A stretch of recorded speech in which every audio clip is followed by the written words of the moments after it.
What I love about the strengths approach is this reality of knowledge, skill, and experience are meant to shape your talent, not replace it. This is about humans dreaming together. About humans supporting each other on our journeys. It's about the science and the art behind making our dream lives a reality. To the students of life, the young and the curious, the dreamers and the doers, to those who crave to be a strong individual and want to be part of something bigger than themselves. Welcome. Welcome. Welcome. Welcome to the Dreamology podcast.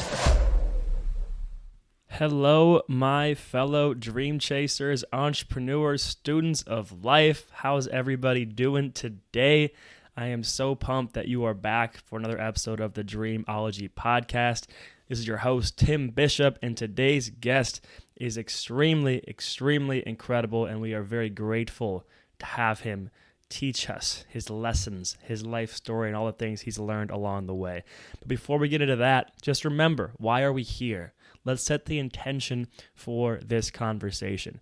We are here because we are trying to redefine the modern day American dream, the Gen Z American dream, because what society has told us and what school has told us is not really getting it done. There's so much more out there that we need to learn, so much more out there that can help us on our journeys to build the businesses that we want to build, to be happy people, to have a lot of impact in the world, and to truly live a life that we could call one of our dreams. And so that's why we're here. And so today's guest is Michael Dauphinee. And Michael is so many things. He's a coach, a speaker, a traveler. He has worked with the Gates Foundation. He has worked with NFL teams. He has worked with Fortune 500 CEOs. And currently he's even working with the USA Olympic teams. Along with this, he has led trips all around the world. He's worked with foreign governments and foreign relations in places like Afghanistan. You know, really just a interesting and fascinating story that he has on how he got himself into all this stuff and the lessons that he shares with us about how to tap into our strengths, how to own our stories, how to ask for help, how to become the people that we want to become so we can serve the world in the way that we want to serve the world are truly life-changing and truly powerful. So without further ado, drum roll please. Da, da, da, da, da. Here is Michael. See you on the other side.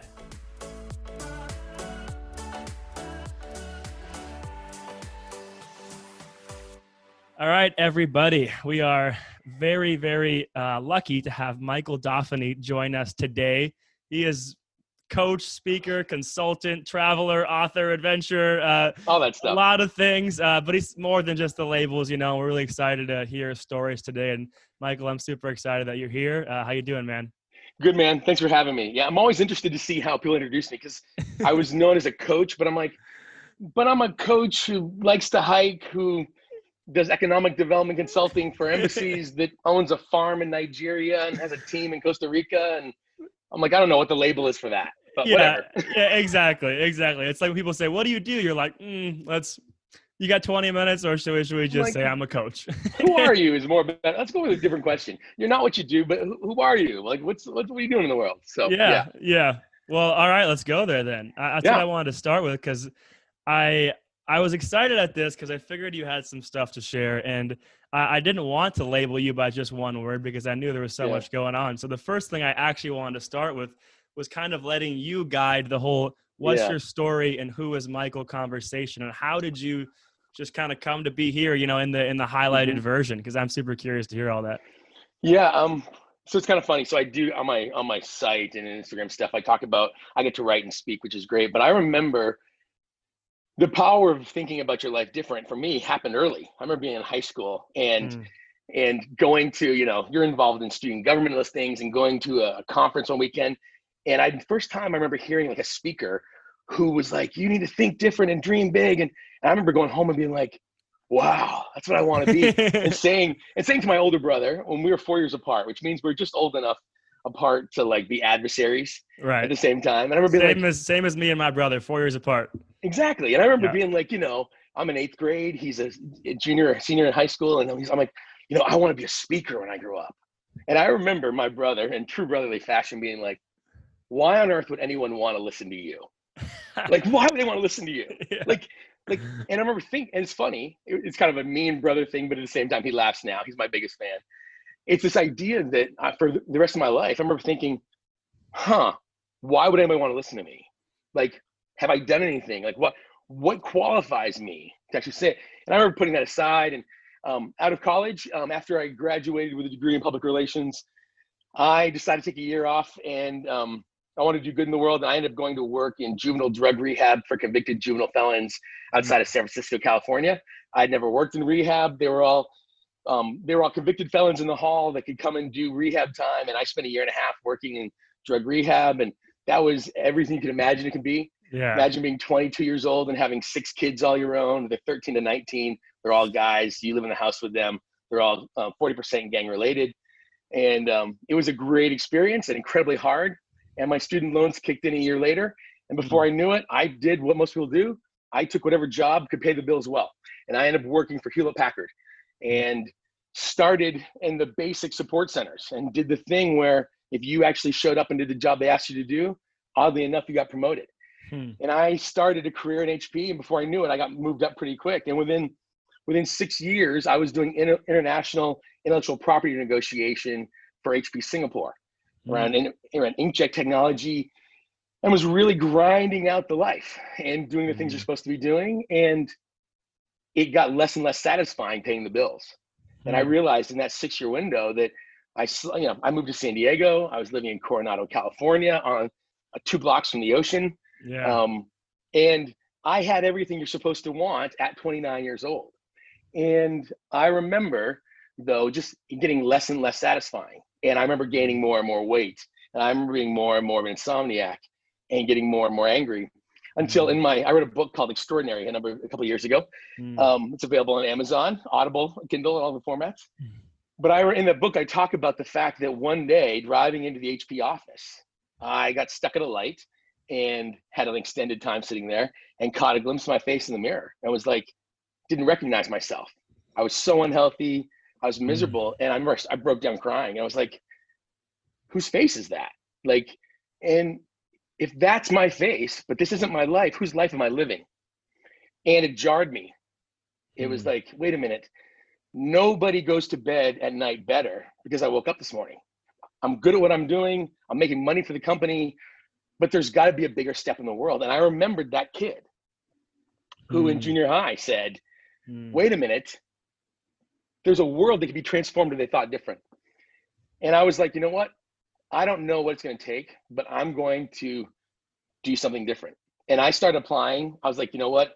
Action's the only thing I know that make a difference. I started applying to any job known to man, nonprofits around the world, all kinds of craziness. And nobody would hire me. There were no open doors. I don't know why nothing opened. But at the time, Gallup had released a brand new tool called the Clifton Strengths Finder. And no one had ever heard of it. What year was this? 2000, and this is 2001. It came out, and so this is on 2004. So Gallup, it's just barely starting to trickle. And I had started using Strengths Finder with some volunteer groups. I was on a board of a nonprofit, and I ran into these guys out of Minneapolis, Minnesota, who were trying to use Strengths Finder for nonprofits. And I said, well, you could do a whole lot of other things in schools and apply the tool different. And they're like, well, too bad you don't live in Minneapolis.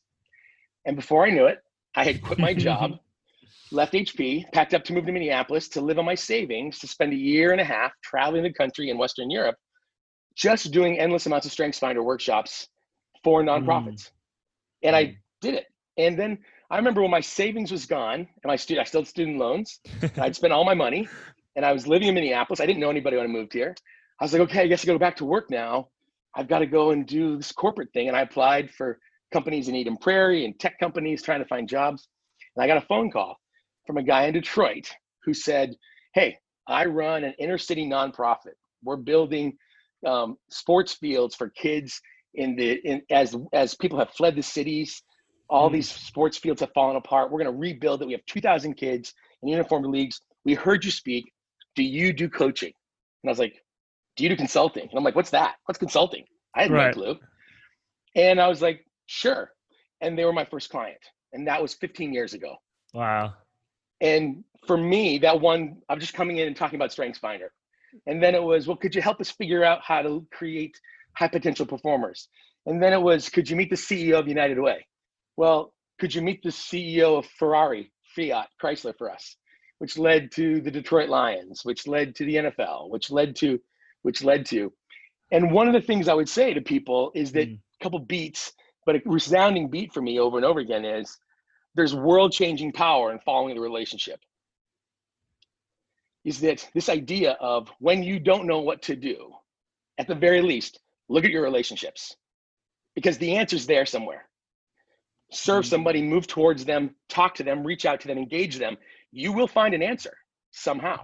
Because I can now, after 15 years, and literally a business that spans the globe, I can trace all of it literally back to about 5 relationships that have all been connections, one by one by one. And I think that's how the business started. And eventually, StrengthsFinder, it's not enough to know what your StrengthsFinder themes are, but I got known for being the StrengthsFinder guy. Right. The ability to then go, do you understand what your genius is? And then how does your genius impact the way you train, compete, win, and recover?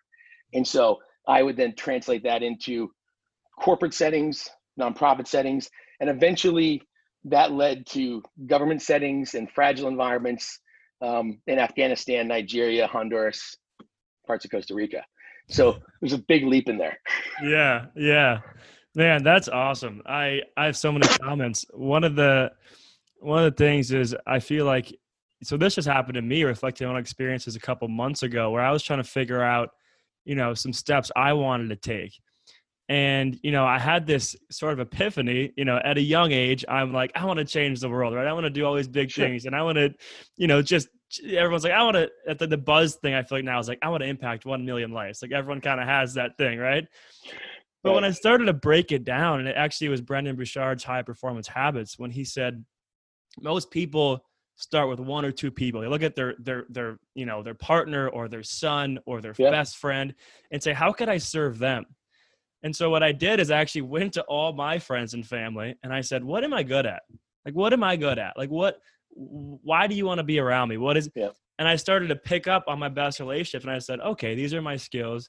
And these are how I can start serving them. And so I think I loved that comment of like, look at your relationships, because follow the relationship. So much there, and there's so much you can either learn from them or ask them or be connected with them. So that's number 1. Number 2, dude, just awesome story. So thank you for sharing all of that and just the evolution. And I want to dive into some of the bigger stuff in a second, but first I actually want to go back because it seems like everyone takes their own journey, right? Everyone kind of has their own version of an awakening or a moment, or for you, it's at the stoplight. Like, there's a lot of people I know. I mean, I'm a year out of school who are just getting into that corporate world. They're just starting kind of that journey, and they're in that spot where they don't really know what they want to do. And, they're kind of like, okay, I'm making good money. I'm still seeing my friends. But I'm just curious because, like, I saw my brother go through it, right? He's 4 years older than me. He went through that cycle, and eventually he's like, God, this isn't it. And then they move on. Like, what do you believe? Like, people have to go, like, on their own journey of that? Or, like, what would you tell yourself, like, now knowing what you know? Like, if you were just starting that journey and you could give yourself a little lesson or a little one-liner, what would you tell yourself now, right when you were starting that journey? Yeah, looking back, what I realized is that we get into this habit between 24 and 35 where we believe we have to live a press release. I call it, and I remember writing them, and people said, who'd you write the book for? And I said, I wrote it for this character in my head called Press Release Pete, which was a version of myself, where when you talk to them, everything sounds great. Life's awesome all the time. They sound terrific because they're supposed to, right? Because that's the thing they've been told is that, wait a minute, if I'm not feeling okay about my life, it must be my fault because everyone else is doing this. Everyone else is following this map. Everyone else is going this direction. How do you get honest with yourself? Because the seasons of life where people have this moment, mine was the off-ramp for everyone else, it's not about the situation. It's about the moment you realize you're being honest, where you admit the fact that you want something. But most people are lying to themselves about what they want because they've been told what they want. They've been told what they should want, what's good for them and not. And so how do you show up in a way that goes, I have all these needs and wants. Some are healthy, some are not, but I'm not going to stifle them. I'm going to ask questions about them. I'm going to do the work to find the truth when I'm 24 to go, wait a minute. I actually my opinion does matter in this. I don't just have to stick on a path because I meet people in their 30s who are on the verge of like locking into a career they know is going to be there for multiple years, or they're about to go to the next level with their relationships. either marriage or moving in together or having kids or other things. And they're like, what if I'm getting locked into something I can't get out of? But they sound great, but they're secretly afraid. It's about them finding this moment where you can have honesty without your life having to be broken down. It's like so much of us have to, like, we get to that situation where, man, we have to break. Some of us do. That's what it takes for you to have that moment of honesty with yourself. But for a lot of people, if you can find people that will foster and allow you to tell the truth to yourself and them, you're more likely to find that moment without as much pain. That's really interesting. I've never heard that before. So this is awesome insight. And just the idea of, like, oh, I have this, and this, I should be good. Like, this is what I was told that I should have. And so I'm going to keep riding with it because it should be good, like, kind of mentality. And I love what you said, like, you just got to find that honesty. That's like the first part. Because you can't deal in reality with people making plans and dreaming for their life, right? As we talk about, the hard part is that they don't deal in reality. That's a lot like trying to map to get from Minneapolis to Denver without knowing where the starting point is, because you don't realize you're in Washington, D.C. Right. And so people are going, well, I'm dreaming of these far locations. I'm dreaming where I want to go. But you've got to start with, where are you right now? What's the baseline? Which means you have to be able to test your reality and be honest about it. Rigorous honesty. Gallup, in one of their books called Well-Being, talks about career, finance, relationship, health, and community. And they asked people the question. They're like, assess yourself. If a ladder has 10 rungs and 10 is absolutely bliss, that is thriving on every level, and rung 1 is suffering, right? So somewhere in the middle, you're surviving. Thriving, suffering, thriving, surviving. Where are you on that rung? Like, getting to that honest place and saying, when it comes to my career, when it comes to my finances, when it comes to my health, when it comes to my community, when it comes to my money, where are you? Now, most people will put them in a spot where it feels better than half, but not so bad that they can't stretch, so they lie a little bit. 6, 7. 6 is always, the average is always 7.3. Okay. Right? It's in a crowd. All right. But it's the reality of going in and saying, okay, but here's the thing. Why didn't you say higher? Like, why didn't you say higher? What would have to change in your life for you to have said 10? Like, be real about that. Because then you're like, okay, wait a minute, let me look at this. What is the real issues? Why? And we break these out. What I really love to do with clients is then say, okay, so it would be a 10 career and purpose-wise if this had happened. If your podcast had 5 million subscribers, you were funded like this and this and this and this. I said, now I want you to imagine that you wake up tomorrow morning, Friday, and that is true. Now what's a 10? Now what's a 10? Because if all that's true, like, so you keep finding a new level of capacity of, like, how do you dream beyond that? But none of that works if you don't start with honesty about where you are. And most people have to wait for catastrophe to find honesty instead of going, it's okay, no shame, where am I? And how do I start from here? Interesting. So it gives you that almost stepping stone a bit, right? And then it's, because that's what we want. We want to feel like we're chasing something. We're going towards a goal, a meaningful, like, purpose, reason for being. And so really honestly saying, I'm here. This is what 10 looks like. Here's how I can get there. And once I get there, we're going to just set a new, whatever that new bar is, you just kind of keep going. I love that model, man. That's super powerful. Yeah, because the questions of always being, what do what's beyond high performance? One of my coaches loves to ask me all the time, Mike, what's beyond high performance? What's beyond high performance? And I'm always like, and I remember in the early days, and he'd ask me this. The answer, because once you're above high performance, what are you gonna do? Be high performing? No, it's the shift of the question that Ray Dalio kind of talks about with deliberately developmental organizations, things like that, where you're saying, well, beyond high performance is the question, what are we capable of? What are we capable of? Because you can spend the rest of your life chasing the what are we capable of. If you read books like Tribe and Everyone Culture and Dalio's Principles and Spots, you'll find that this is where the next level is. People have been chasing high performance forever, when the reality is, the new question is, what am I capable of? Because you can literally spend the rest of your life and never quite fit that answer, and it's be the ride of your life if you shift your mindset now. Man,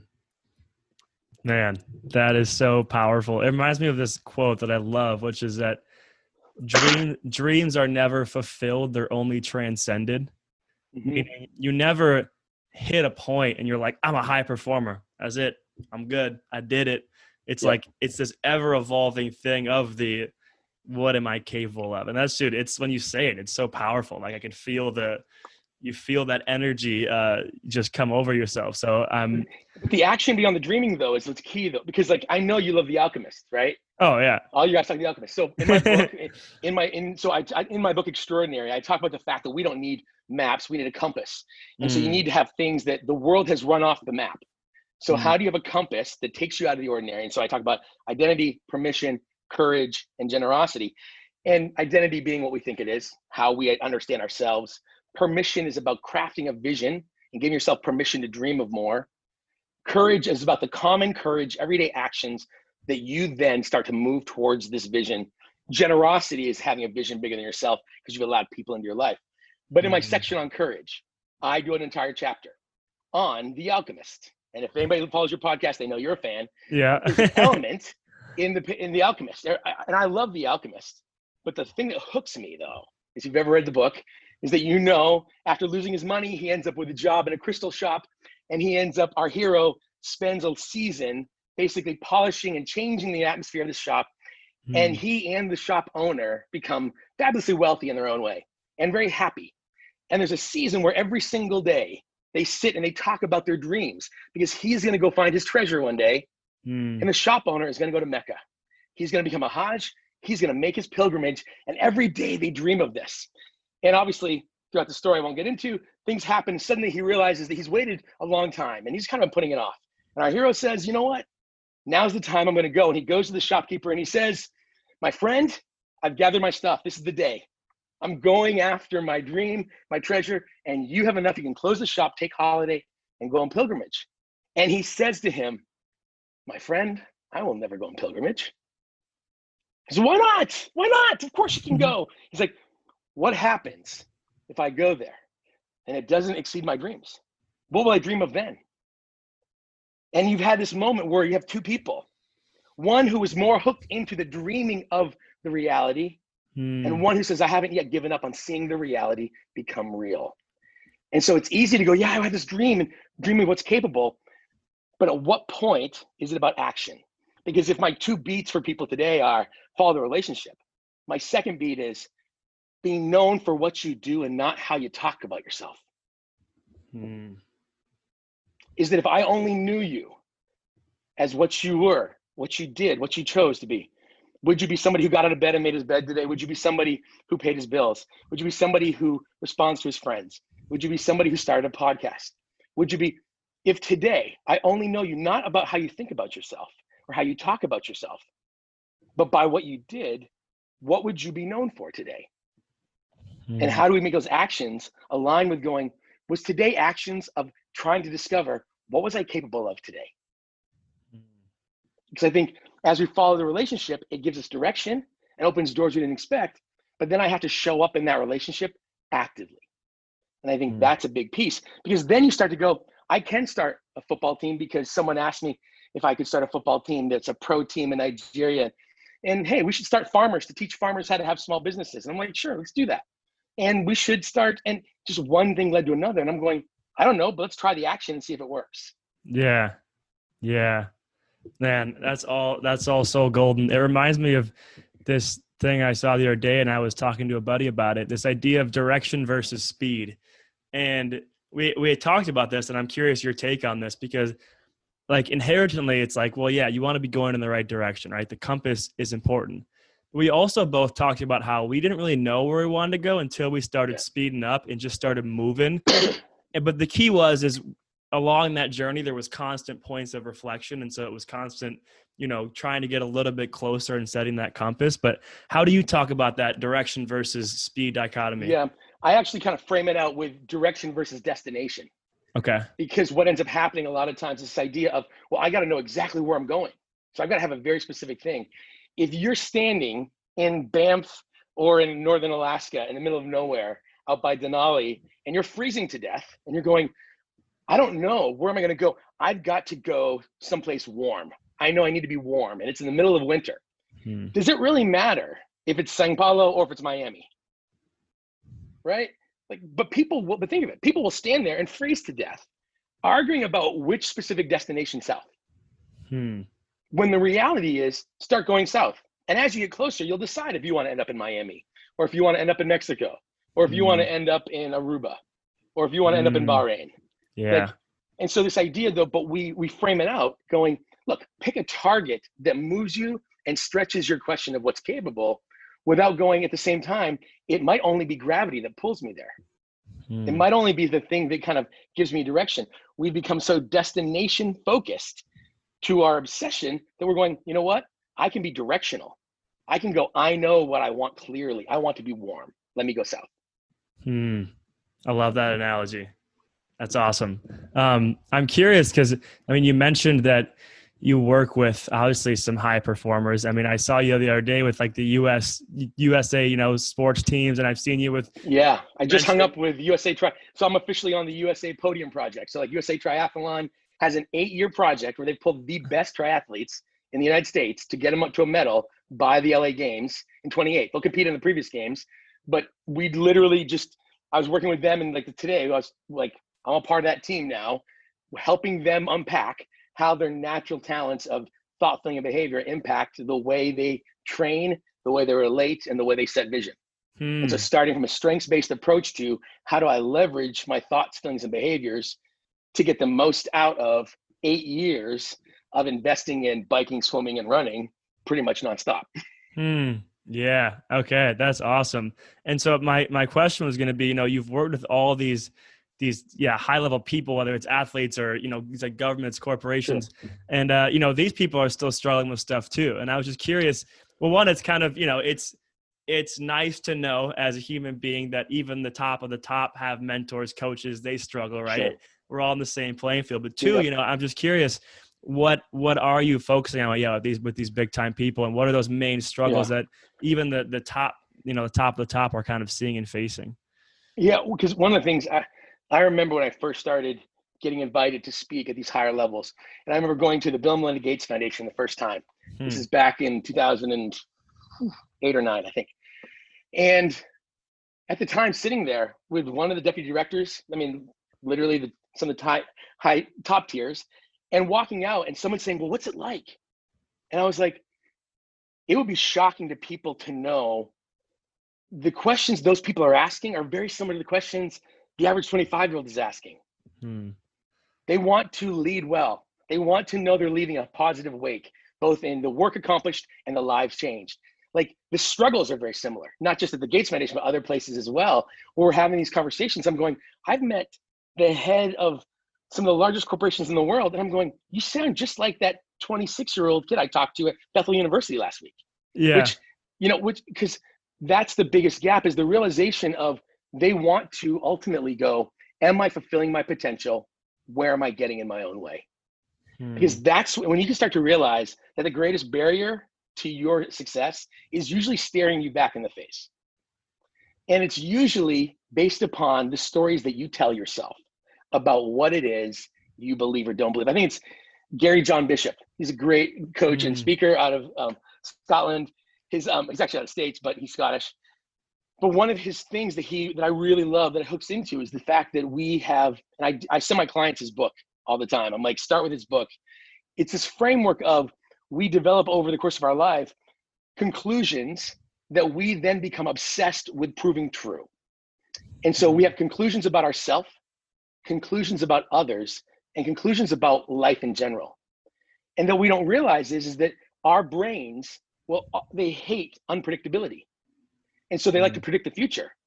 And so even as much as we're stretching to create dreams, we're also in some ways sabotaging ourselves and holding ourselves back, because we will always choose what is safe and known over what we really want. And so I find that it's true. When he talks about this, the reason why I share it with clients is the fact that it's not because people who need coaching, even for myself needing coaching, it isn't because I haven't dreamed. It isn't because the dream isn't even good. It's because the internal work I have to do is about not just what do I have to do, who do I have to become? Who do I have to believe I am? What confidence level do I need to have? And so people will get to, what do I need to do? What are my doing actions to achieve my dream? I always say, remember, there will always be the two. What will you have to do, but who will you have to be in order to do that? Who will you have to be in order to run that hedge fund well? What's the being component of you, which is humble and shame-free and open-handed and strong and clear and vulnerable and aggressive and ambitious. And then what do you have to do? We get obsessed with the do, but the being is equally important. And I find the best of the best leaders are wrestling with the tension of both all the time. Man, what a powerful lesson for anyone, but, the young entrepreneurs of the audience here, thinking about, all these little issues. And if you just focus on that idea of who do I have to be, like, that seems like such a strong way to put yourself out into the world, because like you said, it's rooted too. Like, I love what you said earlier about if you couldn't talk about yourself, or if you were only boiled down to literally what you did and the kind of person that you are being, what would you be like? And could you show up in that world? And I love that. I had a person too the other day kind of phrase it as, if your dreams came true right now in the way that you envision them, could you even handle it? Are you the type of person who is strong enough? How good could you take it? Yeah, right. And so, I love all of that. I think it's so powerful, and it's such a important message that I haven't really talked to anyone yet on this show. So I'm super grateful that you're bringing it up and talking about it. I want to transition a bit into travel, because travel has been a huge part of my life. I think we talked about how I spent 6 months in Southeast Asia. Last summer, spent about a month backpacking Europe, did part of the Camino. It's a big part of me. I think it teaches me a lot about the world. And step one, I'm just curious how you got so into it, and what was kind of your introduction and your first big memories and learning moments when it came to travel? Yeah, it was, I always thought I liked travel, but I really didn't do much before I kind of stepped into the company. And then I remember getting my first client in Europe that was in Portugal, and being able to travel through there, and just having a season of 3 or 4 years where I had clients scattered from England to Holland to Brussels, all the way over into Hungary. And so that became the first taste of it, right? And I did some work travel for HP, but just quick and forth back to Singapore. And so I had the corporate experience. But in 2013, after what at that point would have been 5 or 6 years, I was grinding. I remember I was in the middle of nowhere, Colorado, one night outside of Pikes Peak, leading a summer retreat for an executive team, and realizing that I was burnt. I'm like, man, I need a break. And I thought, I've never done like join a hiking tour thing. I should do something like that. And so I found this company. Which I love. And now it's been years, but at the time, an upstart company that was based out of a guy who used to work for Kiva. He was from Yale, called One Seat Expeditions. And so One Seat Expeditions, which now is winning awards for sustainability travel. One Seat Expedition only hires local guides. They profit share.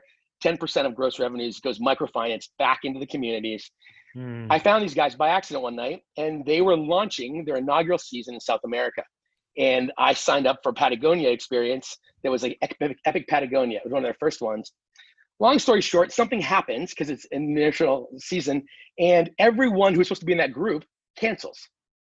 And so they call me, and they're like, listen, you're going to be one person in a group of 10. Everyone else is canceled. Do you want to change the date? And I said, I can't. And they said, well, because it's the first season, we're going to run it anyway. So I got a one-on-one personally guided tour through Torres del Paine, Patagonia in Chile. Gosh. With Roberto Carlos, who at the time barely spoke English and I barely spoke Spanish. And we spent 10 days together trekking through the W in Patagonia.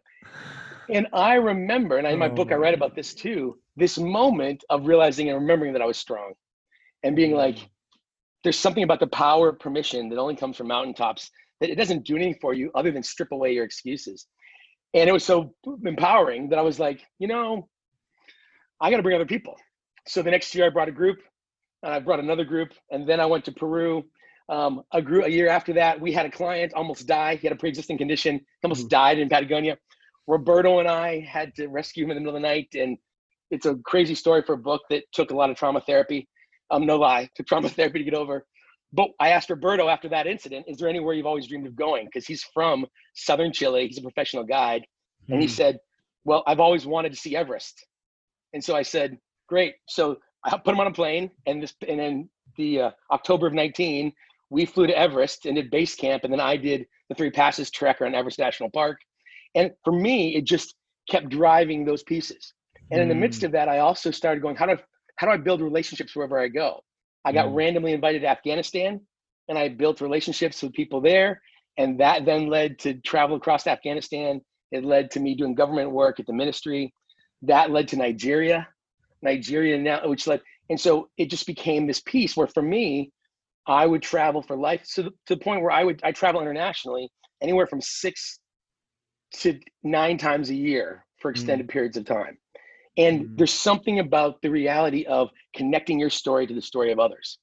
And so I had an incident I spent 40% of my time during 2018 living in Afghanistan. I would fly in for 2 weeks, fly back for 6, fly in for 2, fly back. And after some things that are really good for a mental health talk sometime, I was basically burnt and needed a break. And I took all of 2019 off, except for the last 4 months. And in that time, I went to Nigeria. I took 10 days alone in Italy, and I finished with 21 days in the Khumbu in Nepal, just trekking and hiking, basically to reframe my world, to step back into finding ways to support people. And so travel for me is like therapy. It's transformational, but it's also, it gives me perspectives that I can't get in the United States. Yeah. When you were kind of burnt out there at the end of 2018 and then going into your travels into 2019, I'm just curious, during those 8 months, what were some of those big takeaways? And also just what some big lessons that you've learned while traveling? Because I know when I came back from Asia and I was in Thailand, Indonesia, Cambodia, Vietnam, Philippines, all those areas, one of my big takeaways was that everything that we hear from far away is usually like 5% true, if not 1% true. And so I'd be curious to hear some of your takeaways from your personal journey there. But, also even I think Afghanistan would be an interesting place to talk about, because that's a perfect example of like people don't know anything about it and probably make a bunch of conclusions about everything there. Right. People, I would come back and people would be like, do they hate us over there? And I'm like, no, like they don't hate anything. They don't. And so when it comes to even in Afghanistan, part of the reality of that's part of why I love the international perspective is I realize that, part of the work that I do in coaching is my coach helps me and I help my clients realize that my grip on truth is completely subjective. It's my truth. It's like truth is all about how you react to it and filter what you assume it means. And so to discover, oh wait, Afghans see the world different. They're very tribe-based, meaning relational and family. And family relationships matter, and tea and quality time and honor. And so for them, they ask different questions than I asked. They want stability as much as we want stability. The young are passionate about doing big things as much as we are. So for me, the international travel question, it helps me reveal that I don't always know how the world sees me. And I make assumptions politically, and I make assumptions about what is good and right, going, is it helpful help though? Do they really want what we're offering? And so for me, I now hold my assumptions about the world a lot more loose. But in the midst of that travel, and so just because I know people are talking a lot about mental health and the summer months of mental health awareness, basically I realized walking out of that experience, especially the more intense your experiences are, and if you're an entrepreneur and you're buried, and COVID may have even done this to you, one, I had to get the tools. So I went to therapy a lot. I even got EMDR, if you're familiar with EMDR, which is rapid movement desensitization, which is a process by which you deal with post-traumatic stress. EMDR is a brilliant thing if you can find a therapist who's trained in that. But ultimately what I realized is that my therapist gave me the most simple homework in my early weeks of processing what was in fact a traumatic event in Afghanistan. And he was like, here's a list of needs. Here's a list of feelings. Every week, 3 times, I want you to pick 3 things you're feeling and connect it to the needs. And I realized I couldn't. I was so locked up in my stress and my feelings that I didn't know what I was feeling, and I couldn't tell you what the needs were. And so one of the key takeaways for me is that everything I'm thinking and feeling is tied to a need that needs to be met, or a need that is trying to be met in a healthy or unhealthy way. But I'm more likely to be able to process the feelings and thoughts if I know what my needs are. And I find that most people will take actions and make plans without actually knowing, what am I needing? And so finding tools to manage your mental framework, to manage your mental health, is based on, do you know what you need? Because if you can name it, you're more likely to be able to then address it. And if you're dealing with entrepreneurs, and there's a lot of them out there, especially in your audience, because part of the dream is that one of the things entrepreneurs get is that the world is, for an entrepreneur, their company is typically never healthier than they are. Your company's health will not outgrow you, because you're the kind of the anchor, you're the centerpiece, you're the bet, you're the person waking up every day still believing your entrepreneurial idea is still a good idea. There's a direct correlation, this is back to the being and doing, between how healthy are you and what are you doing with that health. And that ends up being, but that takes courage. And back to our very beginning of our conversation, can you admit that you don't always know what you need? So how do you do the work to lower your guard, be vulnerable, find somebody to help you and say, let me figure out what I need so I can meet that need and be healthy, and then do. Yeah, that's so powerful, man. And so it's like, as you go along the journey, like you said, you hit these points where you realize, okay, it's okay for right now for me to ask for help. It's okay for me to get a coach, a therapist, to take some time to travel, to take a month and do something, right? And to really make sure that you're at a spot where if your goals are still going up, that you're also the one who's setting that bar and not being dragged down and eventually kind of crumbling on the inside, right? Yeah. You should always be afraid if you're the top of your own emotional food chain. If there's nobody above you. Like, there was a number of years where I realized I didn't have a coach. And I'm like, never hire a coach who doesn't have a coach. Your coaches should always have a coach, because who's asking them the questions? Like, who is telling them the truth? Who's holding the space for them to be honest? Because if they're not having that space held for them, it's all going back inside, which over time, not saying it will, not trying to be prophetic, but it can be problematic. So your coaches should have coaches. You should have a team. You should have people that are okay. They're the ones you tell your secrets to. They're the ones you can just strip and be. They're the ones you can fail and fall down. They're the ones you don't have to explain yourself to.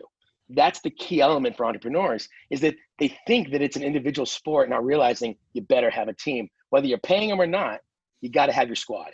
Yeah. I love that, man. It's so powerful. And I think my generation is starting to realize that too. You know, the whole dog eat dog world. And, you know, I think that one of the big things of Gen Z is this kind of me to we sort of movement of like, how do we come together a bit? But I think our egos get in the way. Like, we definitely get lost in the ego trap of still, like I do, wanting it to be me and wanting it to be my, and so I got to remind myself to cool that ego and that desire to be individual, because I know that what's better for me is the togetherness, is the tribe, is the squad. And so that's a reminder I always try to tell myself. And it's hard. It's difficult. And it's hard because you're trying, like, what's our name attached to? Like, I know people that are constantly, I know coaches, they're constantly trying to rename their stuff, even though they got it from another source, like a Brennan Bouchard. Like, instead of being like, wow, Brennan gave me a great tool framework that I can use with clients to change their life, they're like, no, I got to go reinvent the wheel because it needs my name. And it's like, well, then are you trying to build a name, or are you trying to change the world? Like, and you're saying one thing, but your choices are about limitation. Your choices are about exclusivity. Your choices are, if I only know you by your actions, how do I know you? Well, what kind of actions am I seeing out of you? What choices are you making? Yeah. Man, just to touch on the strengths part of this real quick too, before we get into some closing questions. What is it about, you know, we hear about it growing up, right? Know your strengths. But when you're younger, I feel like I wasn't too rooted in like why it was important and why this is such a big deal. You know, why is it so important to know your strengths, and how can that empower you to become that person you want to become? Well, what I love about the strengths approach is this reality of knowledge, skill, and experience are meant to shape your talent, not replace it. See, too many people think that going to school or getting a degree or getting their resume is going to be the value add, ignoring the fact that the research shows that the more you know your talent and ability, and then you shape it with knowledge, skill, and experience, that creates emotional engagement, which produces high performance. But most people devalue because they don't truly know their strengths, and so they dismiss things. And in fact, they will take on other people's habits in an effort to scoop out things they actually think are not valuable or effective and pour other value in. The degrees you get, the certificates you get, the exposure you get, the experience is meant to shape you. And in fact, if you start with talent, you will get more bang for your buck as you invest. Is that you won't just not fail, you'll actually succeed. And those are very different approaches. But most of us are not taught that. In school growing up, we're given the deficit remediation model, they call it. Figure out the deficit, fix it. Your child is bad, get them 5 more, your child is bad at math, get them 5 math tutors. And so we just pile on instead of going, what is my child good at? Well, why are they good at English or literature, but not math?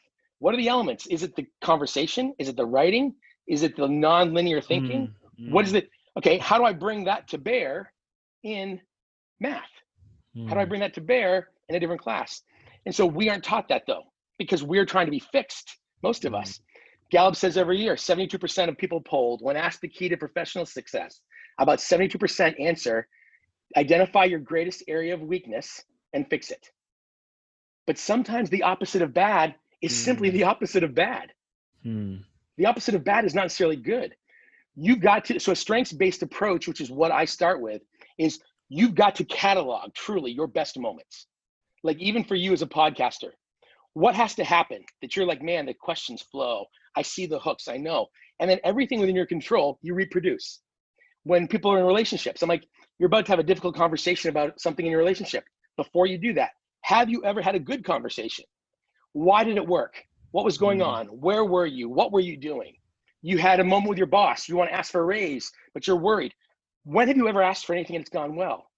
What was happening? Who were you? What was the environment? What can you control?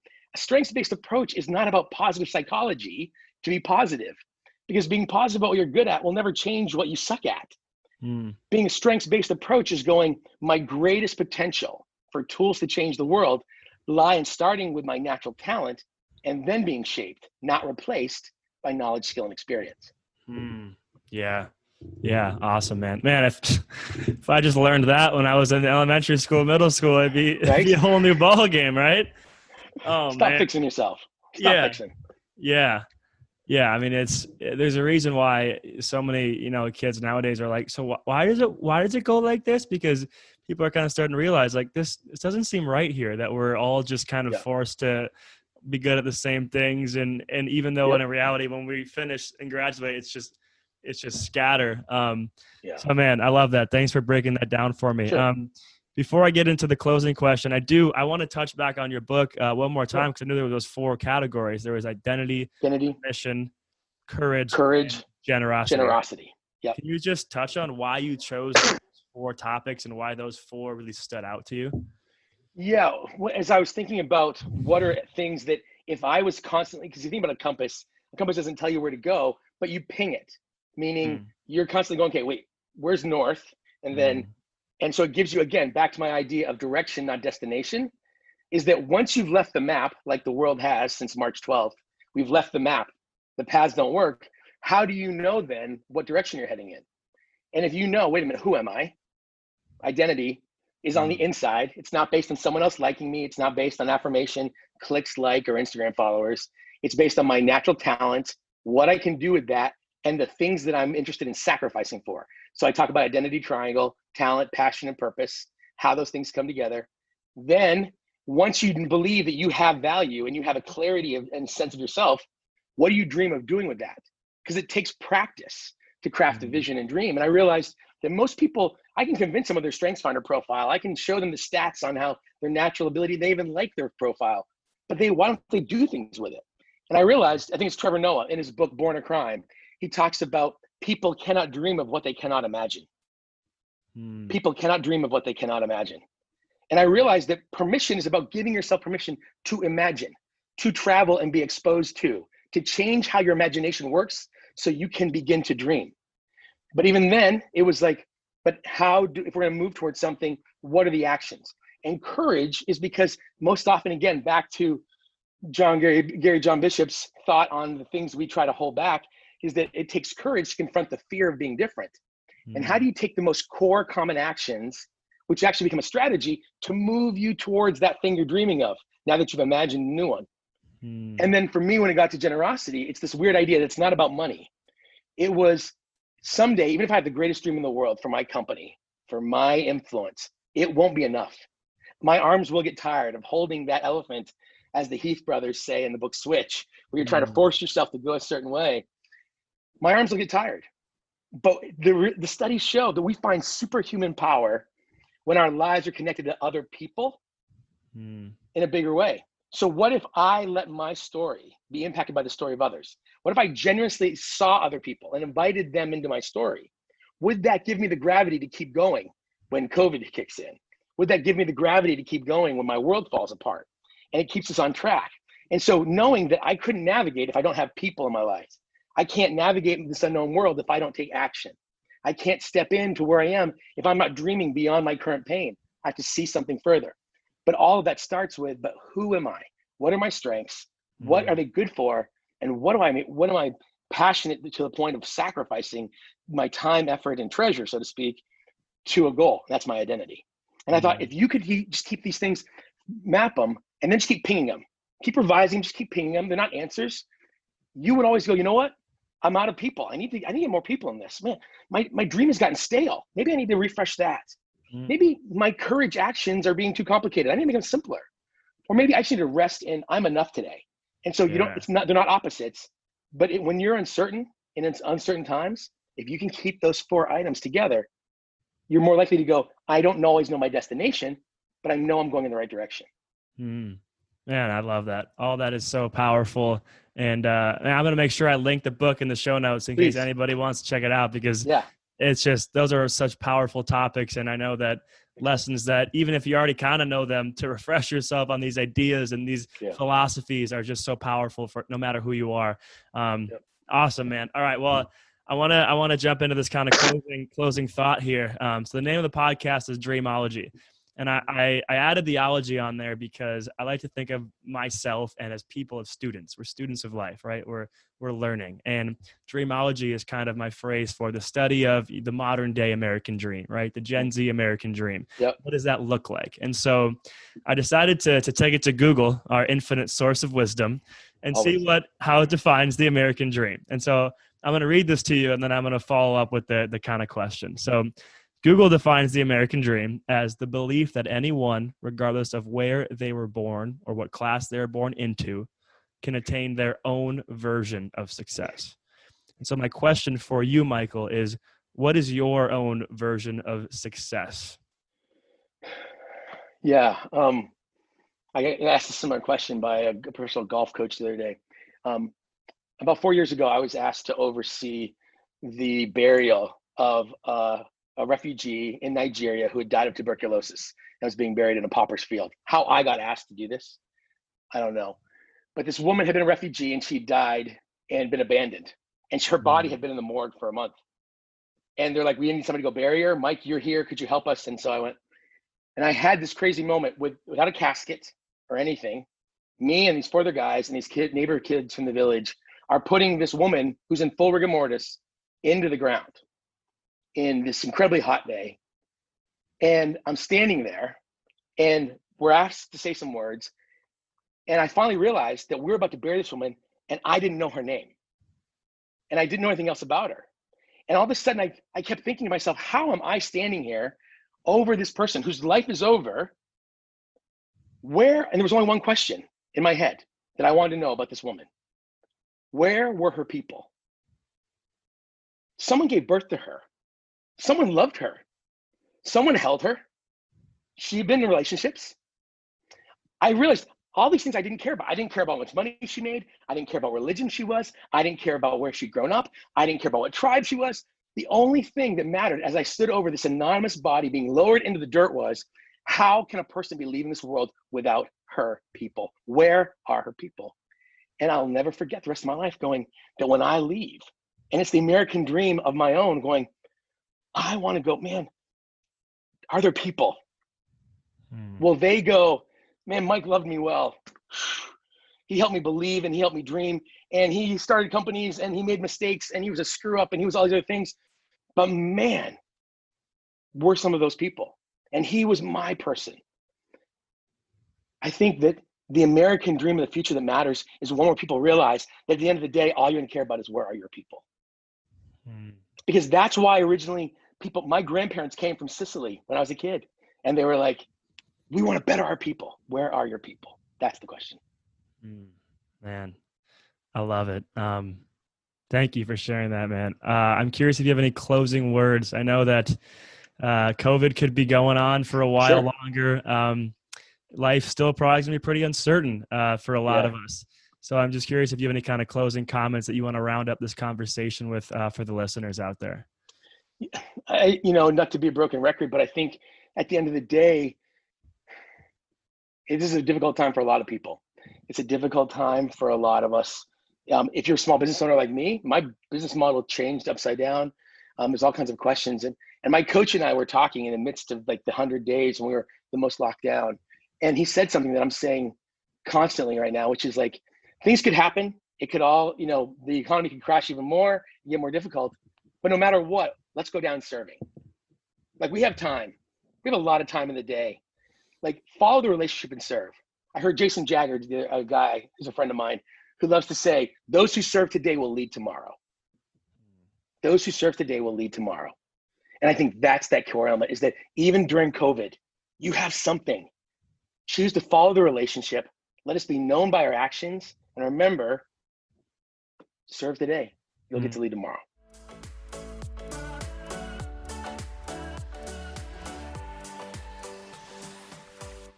All right, y'all, you heard the man. Serve today, lead tomorrow. So I want you to take out the notes on your phone, and I want you to write down what is one way you can start to serve more. Maybe it's in your work. Maybe it's in your personal life. Maybe it's in your relationships. What is one way you can start to serve the world more? Because that is something we can all do today. No matter what's going on in the world, no matter what's happening with COVID and everything, we can find ways to serve more each and every day. And like Michael said, those who serve today will lead tomorrow. And those who lead tomorrow will make their dreams a reality. And so, with all that being said, again, take out your notes, write down one way that you can serve more today, and share it with me. Share it via, phone number, email, Instagram, IG stories, whatever it is.